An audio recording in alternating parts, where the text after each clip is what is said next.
You know, sometimes you sit there staring at a pile of rust and metal and you honestly have to ask yourself, where exactly did all go wrong? Is it the dream? Is it the car? Or is it just sheer, unadulterated madness?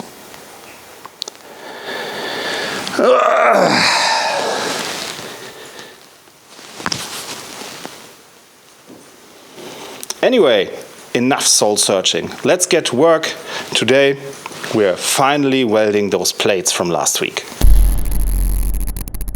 People ask me, why waste your time on a car that's held together by rust and sheer willpower? Why not just buy something modern? Something that shifts by itself, something that doesn't smell like a welding workshop, something that actually works. And honestly, they're right.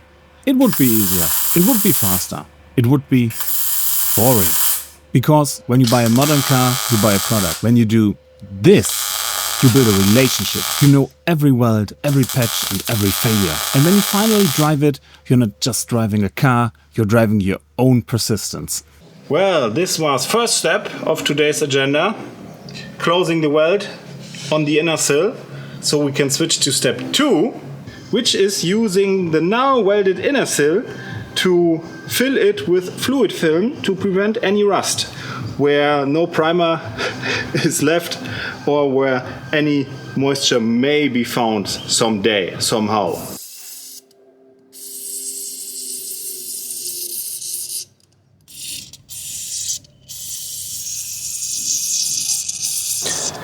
My colleague Adrian was so nice to inform me that my fluid film art reminds him of a bukkake party he once visited.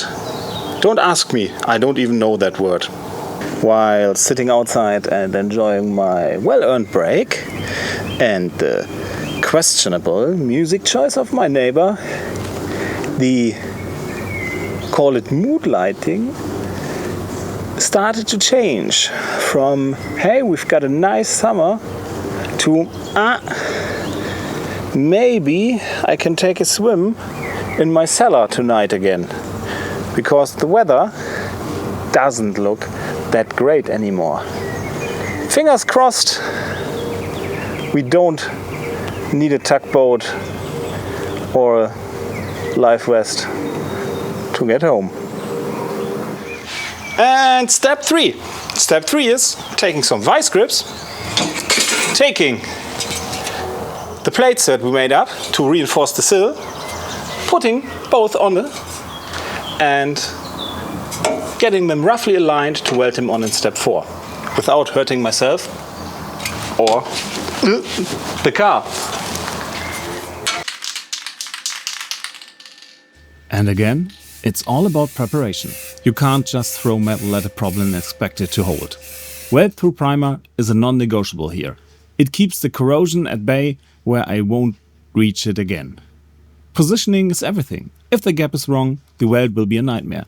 2 tacks just to hold it in place. It's not a masterpiece yet, it's just the foundation. And trust me, looking at these welds, it's going to be a long night.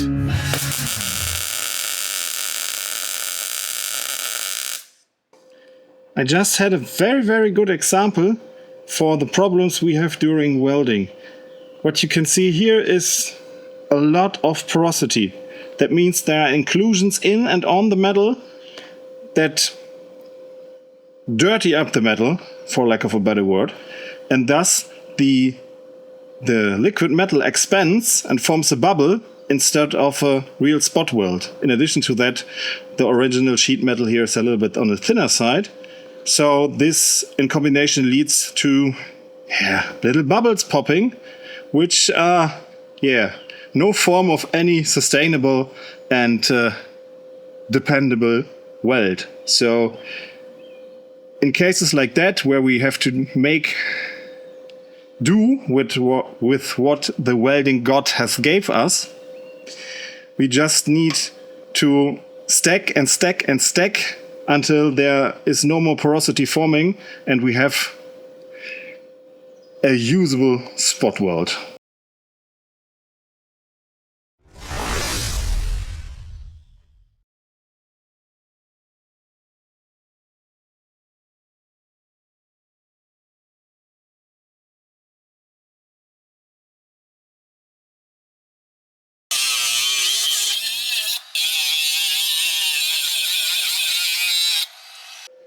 Now it's just a matter of iterations. Hold it on, see how it fits, notice it doesn't fit on some spaces, and iterate.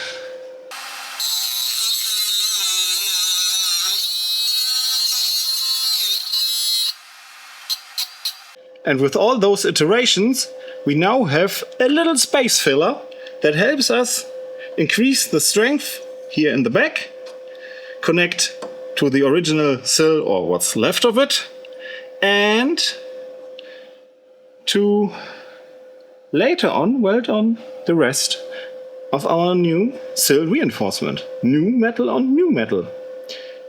On old metal, yes, but a lot of new metal. Again, repetition is the only way to get it right. One iteration, then the next, you keep grinding, you keep adjusting, and eventually the piece finds its place. But it would be a shame if something besides the weather went wrong, right? So turns out Adrian and I ran into a little problem. We thought we had a clogged nozzle, but if we follow the issue all the way from here to there, to my friend Adrian. Oh. Yeah, there's one thing for welding you need, especially for this kind of welding, and that's a welding wire, which, if you have no idea about welding, should be there, and is not. Yeah, okay. No matter how much effort we put into this, we can't manifest welding wire. Damn it! If there are any signs of God, this was one. All the welding wire is spent, it's empty. I've got to order a new one.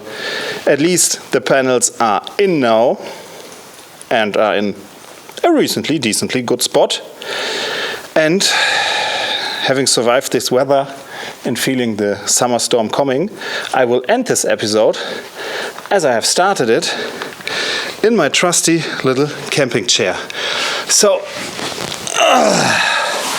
thank you very much, guys, for being with me in my garage. Like, share and subscribe if you don't want to miss any future disappointments. And hopefully I see you next time.